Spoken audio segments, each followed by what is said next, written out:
வாழ்க வையகம், வாழ்க வையகம், வாழ்க வளமுடன். குரு வாழ்க, குருவே துணை. அருள்நிதி பேராசிரியர் அன்பழகன் திருவண்ணாமலை. அனைத்து அன்புள்ளங்களுக்கும் வாழ்க வளமுடன். குருவினது ஒரு குரு வணக்கப் பாடலை நாம் சிந்திப்போம்.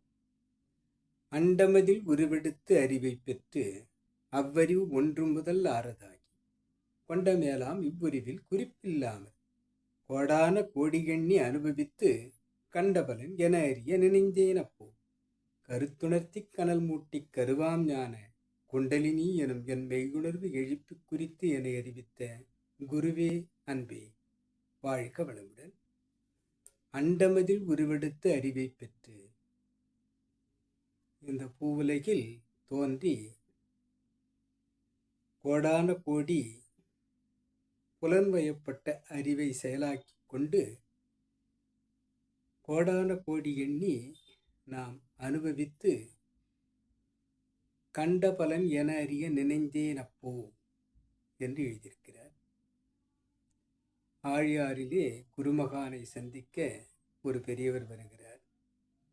அவர் குருவிடம் கேட்கும்போது, வாழைப்பழம் ஆசை எனக்கு தீரவில்லை என்று கூறுகிறார். ஒரு தார் வாழைப்பழம் யாரோ கொண்டு வந்து கொடுத்தது இருக்க, குரு அவர்கள் அவரிடம் இதை கொடுத்து இதை முழுவதுமாக நீங்களே சாப்பிடுங்கள் என்று அனுப்பிவிடுகிறார்.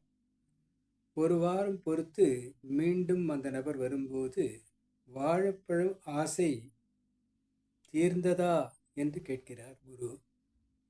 தீரவில்லை சாமிஜி என்று கூறுகிறார். ஆக கண்ட பலன் என அறிய நினைந்தேன் அப்போ. எவ்வளவு அனுபவித்தாலும் புலனின்பம் நமக்கு நிறைவு பெறுகிறதா என்று சொன்னால் இல்லை. அண்டமதில் உருவெடுத்து அறிவை பெற்று அவ்வறிவு ஒன்று முதல் ஆறதாகி கொண்ட மேலாம் இவ்வுறவில் குறிப்பில்லாமல் கோடான கோடிகண்ணி அனுபவித்து கண்ட பலன் என அறிய நினைந்தேன் அப்போ. ஆக புறவுலகை ரசிப்பதும் துய்ப்பதற்காக மட்டும் நாம் வந்திருக்கிறோம் என்று புலன்வயப்பட்ட அறிவாக செயல்பட்டு ஆசை நிறைவேறுகிறதா என்று சொன்னால் இல்லை.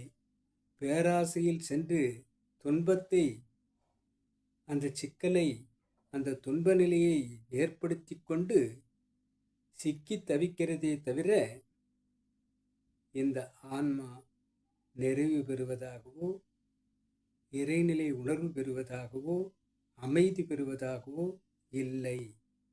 ஆக கண்ட பலன் என அறிய நினைந்தேன் அப்போ கருத்துணர்த்தி கனல் மூட்டி. மனம் என்ற ஒன்று எதற்காக கொடுக்கப்பட்டது என்ற அந்த கருத்தை சிந்தித்த போது கருத்துணர்த்தி கனல் மூட்டி கருவாம் ஞான குண்டலினி.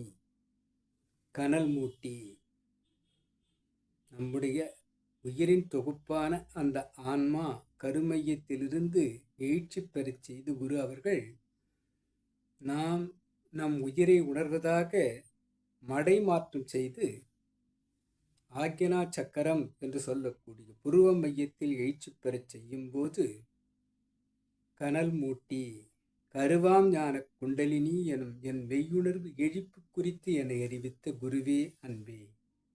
அவ்வாறு அந்த ஆக்ஞனா சக்கரத்தை தொட்டு உணர்த்த போது நமக்குள் புலன் வழியாக ஓடிக்கொண்டிருந்த அவை அனைத்தும் ஓர்மை நிலை பெறுகிறது. உடல் ரீதியாக ஆன்மீக நாட்டத்துடன் உடற்செல்கள் சீர்மை நிலை பெறுகின்றன. இந்த இரண்டு மையம் நமக்கு வந்தபோது அறிவு செல்கள் கூர்மை நிலை பெற்று மனம் என்ற ஒரு முனையை ஆராய்ச்சி தெளிவு முடிவு என்பதாக மாற்றுகிறது. அந்த 10 படிநிலைகளை கொண்ட மனம் 7 நிலைகளில் நின்று விடுகிறது. உணர்ச்சி, தேவை, முயற்சி, செயல், விளைவு, அனுபவம், ஆராய்ச்சி, தெளிவு, முடிவு என்று 10 அங்கங்களை கொண்டு செயல்படக்கூடிய மனம் 7 நிலைகளிலேயே புறவுலகை ரசிப்பதில் இருந்த மனதை குரு அவர்கள் எழுச்சி பெறச் செய்து அந்த கூர்மை நிலை, அறிவு கூர்மை நிலைக்கு நம்மை அழைத்து சென்றபோது விளைவறிந்த விழிப்பு நிலை என்பதாக நாம் மாறும்போது அறிவு ஆராய்ச்சி அறிவாக, தெளிந்த அறிவாக, ஒரு முடிவுக்கு வரும் அறிவாக நம்முடைய அறிவு மாறும்போது பேரறிவாக இறை நோக்கி பயணிக்க இந்த உடல் தழுவிய அறிவு காந்தக்களம், நம்முடைய காந்தக்களமான ஆரா என்று சொல்லக்கூடிய அந்த துவாதசாங்க நிலையில் சென்று நின்று அங்கிருந்து புறப்பட்டு அனுமான அறிவு, யோக அறிவு என்று சொல்லக்கூடிய அந்த அறிவை ஆராய்ச்சி அறிவாக மலர்த்தி மெய்ப்பொருள் உணர் அறிவாக நம்மை மாற்றும் குருவை பணிவதாக இப்பாடல் குரு அவர்கள் நமக்கு தந்திருக்கூடிய இந்த பாடலை நாம் இன்றைக்கு சிந்திக்கலாம். பாடல் தந்த குருவுக்கும், என்னுள் விளக்கம் ஏற்படுத்திய இறைநிலைக்கும், இதுகாரும் செவிமடுத்த அனைத்து அன்பு உள்ளங்களுக்கும் நன்றி, நன்றி, நன்றி. வாழ்க வளமுடன் வாழ்க்கை நிறைவு செய்கிறேன். வாழ்க வளமுடன்.